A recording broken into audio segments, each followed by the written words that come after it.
see you. Your eyes. Your hands. Your chips. Everything.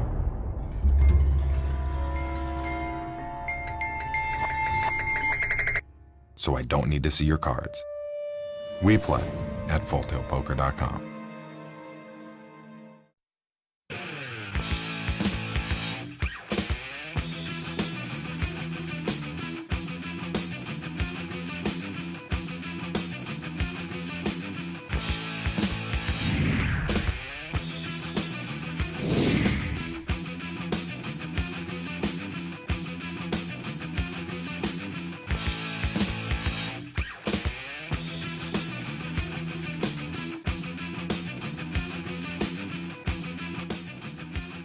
I'm Diego Cordovez. And I'm Adam Schoenfeld. Welcome to The Scoop. Scoop! Brought to you by Full Tilt Poker. Full tilt. Yes, don't touch me. Today we have a very interesting guest, David Chicotsky, and he's known online by various names, including the Yid, The Maven. and the Maven, and he's been ultra successful playing tournaments online. He's prolific and a big winner. And been an online player of the year. But in addition to that, he's now become an entrepreneur, training people systematically, and we're going to talk about that as well. Should be very interesting. So you were online player of the year just recently, and you played an enormous number of tournaments. What fascinates me is how people talk about internet time. In internet poker time, things seem to be evolving so quickly as far as new strategies, new approaches. I mean, how fast do you need to evolve your game in order to keep ahead of the curve? Just every day, keep working on it. I mean, what we're doing now compared to a year or two ago is just totally different. And, you know, we're always keeping our eye on the best players and seeing what they're doing, what they're not doing, and just trying to emulate that. One thing nice about what we have now is we have 60 students, so we have kind of a feedback mechanism where, you know, some of the most advanced students will go home and say, oh, look at these all-in river bluffs, and right. When the pot's 1-to-1 ratio, 1.5-to-1 ratio, or whatever it is, you can do it, and 2/3 of the time they fold or something of that nature. And yeah, we're just always trying to implement these advanced moves. But yeah, in 2005, you could just raise Queen Jack under the gun. Arya was saying that he had never folded deuces under the gun once in his life until last year. Literally.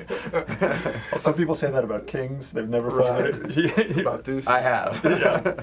I mean, we're going to talk about how you've expanded to a formal training center and training courses, but in general terms, what are some things that, let's say, even just 6 months or 12 months ago, have evolved to where people need to make adjustments or they're going to get caught behind? Well, everyone's more aggressive these days, so you have to know how to 4-bet as a defense against opening light.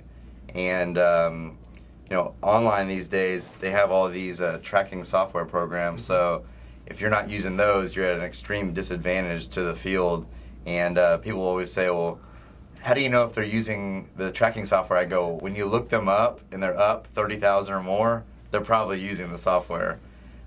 So that's one little tidbit, but you know, a lot of the things, just the kind of rounding over the edges, just the esoteric art of paying attention and taking good notes and keeping track of who wins the big pots, who loses the big pots. Just kind of having a good feel for the table, have your finger on the pulse of what's going on. Sometimes that makes all the difference. You can make a play or not make a play that could make or break your week or your month. I mean, that's what's so funny about poker. You have one big score that month and it's your best month ever, or that score doesn't come and, oh, I'm down 10K this month. So, you know, you have to do the best you can every time and try to use all these advanced strategies along the way.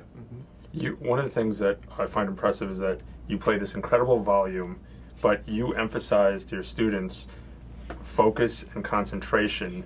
What are some of the leaks that someone can get caught up in that takes away from their ability to focus and concentrate, whether it's one table or 20 tables? Well, the biggest one, most obvious one, is TV leak.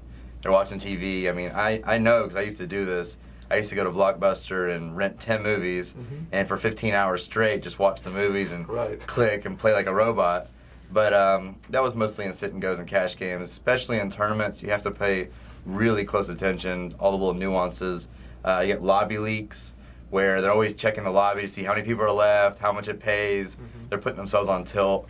Right. I like to say, like, you know, it's important to know where the bubble is in the final table bubble, but in general, you know where the bubble is. The Right. blinds are 800, 1600. It's not the beginning of the tournament anymore. We know we're getting close there. It's funny because that's huge. I mean, I didn't even think of it as a leak, but because of my ADD or other reasons, I just obsessively want all data At all times. Right. So I like to stare at the lobby and see who's getting busted, but I really do think that that could be a problem. Well, I always jump on this also, which is people get obsessed with what's the average chip count, even though it's pretty much irrelevant. Where do I stand, which can be relevant, but only in certain periods of the tournament. And all you need to know really is what's my chip stack relative to the big blinds, what are other people's effective stacks. Right. Those are the most important things traditionally. Yeah. But maybe it's just a habit. You just need that reinforcement. You need to feel like there's something going on beside your table, and people are obsessively checking that. That's for sure. Yeah, definitely. And then not taking proper notes. I actually trained with the guy Darren Elias, who won an F-Tops this year, and I watched him. He was training one of my students, and I was the whole time getting some free training by watching as well. And man, I mean, when it showed down, he just took a note. He'd have 17 notes on one guy. Right. He'd be scrolling down, and there's a lot of leaks just in the not paying attention department. So you've been able to discipline yourself not to watch TV, not to. We don't have a surf TV in on the web, house. Nothing. There's no TV in the house. There's no web surfing when I play. There's no forum reading. There's no email checking. It's just Telephone. no telephone. I mean, the way we operate is when we're playing, we're playing. Otherwise, I mean, I tell my students, if you want to watch TV, play one day and then take an entire day off and just sit on your butt and watch TV all day long. Right. But just don't do them at the same time. Or take a break. This was all important for me to hear. Now, you know my biggest leak. And you know what it is, right? The web surfing leak. Yes. And I'm playing on a Information laptop. leak. So that, you know, again, it's because of ADD, so maybe I should just get on Adderall or something. But even no matter how many tables I'm playing, I still need something else to occupy my mind in the slack spots. But that's definitely, that hurts my results. Now, something that you guys didn't emphasize, but you know that this is an important metric that you guys didn't talk about. It's the Red Pro standings. You know, the most important thing is your average chip stack and if you're the final Red Pro remaining. That's more of an inside joke, but when Adam is playing in multi-table tournaments, he plays a lot more of them than I do, but when he plays, I'll ask him, okay, what's your standing? Where, you know, give me a status update. And Adam might be 412th out of 514, but he'll be like, there were 2 other Red Pros, they're both out. I saw them off. I got the field crushed. I finished top Red Pro, even if I don't cash. Yeah. Or he'll be like, yeah, I'm you know, below the median, but I'm first among the Red Pros. So that's not really the most important. Not that there's any extra bonus, but just like Yeah, I mean, to do a little bit of butt kissing, I really feel like at this point, Full Tilt's like my home site. As the Yid, I've just crushed it last year, and just things seem to go my way on that site, and I feel real comfortable there. I have most of my notes on there, and to the detriment of the other sites, I'll have my Full Tilt right in the middle, all the other ones in the peripheral. Just on a tangential point, as I was doing my research, your name on some of the sites is the Yid. Have you ever gotten any feedback or any negative feedback? Blowback? On that? Yeah. Yeah, I have. I mean, someone will say... I was the original the Yid, but then I got so much You were heat drummed over out. it. Yeah, well, it's funny because my uncle was always saying, well, this Yid came over and we had dinner, and that Yid this, that. I didn't realize it was kind of a derogatory term. See, growing up in New York, I don't think of it as a derogatory term because it's very standard, but some people, I'm sure, react to it like, wow, this guy's name is the Yid. Yeah, I mean, here and there, but no nothing too bad. I got pretty thick skin at this point, and you know, sticks and stones. I'm just not worried about But it. other Jews don't sometimes take offense to that? No. Yeah, I don't, Okay. by the way. I think it's hilarious. I told you I think it's the greatest Yeah. screen name ever. I wish I had that as a screen name. You've referenced training students, so just exploring that some more, you've actually created a business where students come in for a series of sessions. Why don't you elaborate on all that? Because it is interesting, the fact that in the last couple of years, antithetical to the old poker ethic, which was not to share any information, not to show your whole cards in front of the cameras, Eric Seidel style. Now we have forums that are very open and training sites. You've taken a step further to actual hands-on training. Well, I was teaching cash games before I taught tournaments. I was living in Fort Worth, driving to Dallas and training people in Dallas.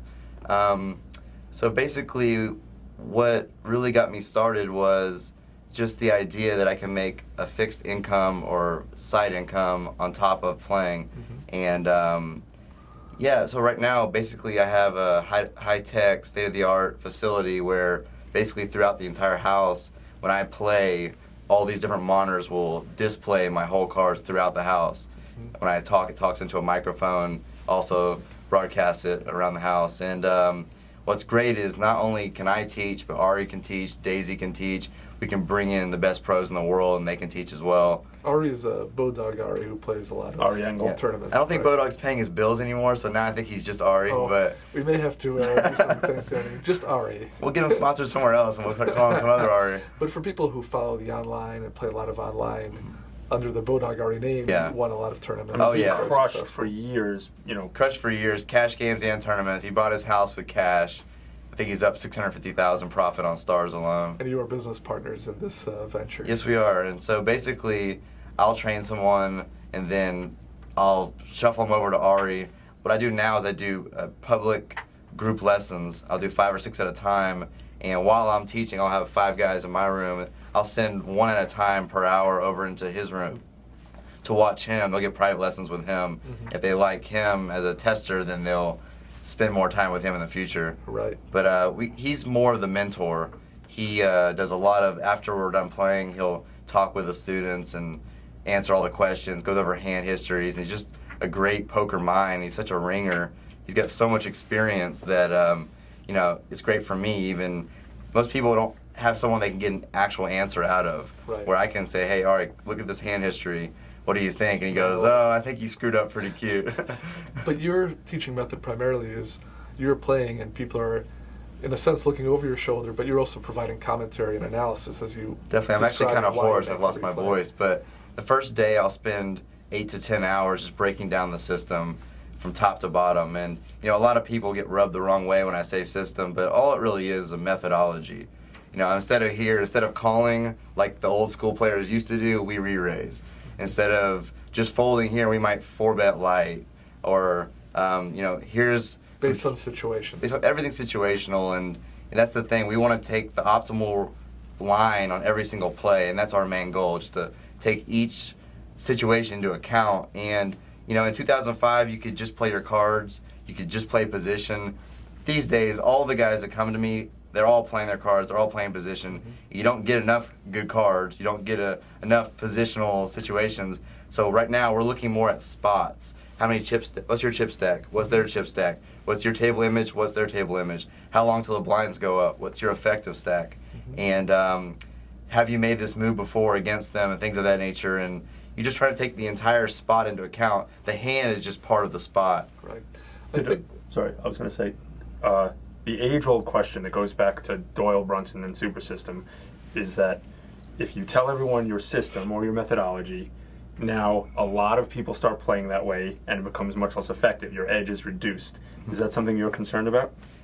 Yes and no. I mean, my edge playing-wise has been reduced. You go on the forums and people know that I make moves, and I always tell my students, this move will work better for you than for me. Right. They know the id. They don't know you. So it's a little bit of a negative on that side of it. On the positive end of it, my business model going forward is to produce enough really good students to where my students will actually be training people in the future. You'll take my online virtual course, you'll learn my system, and then if you want to train going forward, you can train with myself, with Ari, my best students like Daisy or Sabaim, someone of that nature. I mean, the danger is not only people knowing how to play against you. I mean, in Doyle Brunson's day, that was a real problem because there weren't that many games, so the number of competitors were right at his table a lot of times. But it's the fact that as you teach people and they teach other people, eventually you've got to come up with something new. Yeah, I have to have people test my food in case I'm getting poisoned. But you've got to go with something new because so many people are playing in a better way that the edges are just smaller in general. It's a little bit of a scary deal. All that said, I have a lot of tricks up my sleeve trying to expand the poker economy. I'm going to Macau. I'm going to these markets like Brazil, Costa Rica, et cetera, where they don't really even know how to play Texas Hold'em. It's not a major game, not a staple, and I want to have, for $5, here's a 2-hour introduction to how to play no limit Texas Hold'em. So I'm teaching a lot of advanced methods to a lot of students that are intermediate or break even right now. But going forward, I still want to do things of that nature and kind of broaden the poker economy. Thanks for joining us on The Scoop, brought to you by Full Tilt Poker. And it's been very interesting talking to David, so we're going to bring him back for part 2. He's an interesting guy. He's also a Jew, and I let all Jews have 2 parts. Right, that's automatic. Right. So join us next week on cardplayer.com, and see you there. I've seen just about everything. Seen queens overthrow kings, and straights flushed away. I felt the sweat after every re-raise, and nearly buckled after bad beats. Seen rags lead to riches, and witnessed countless miracles on the river. So if you want to play, take a seat and show me something I haven't seen. We play at fulltiltpoker.com.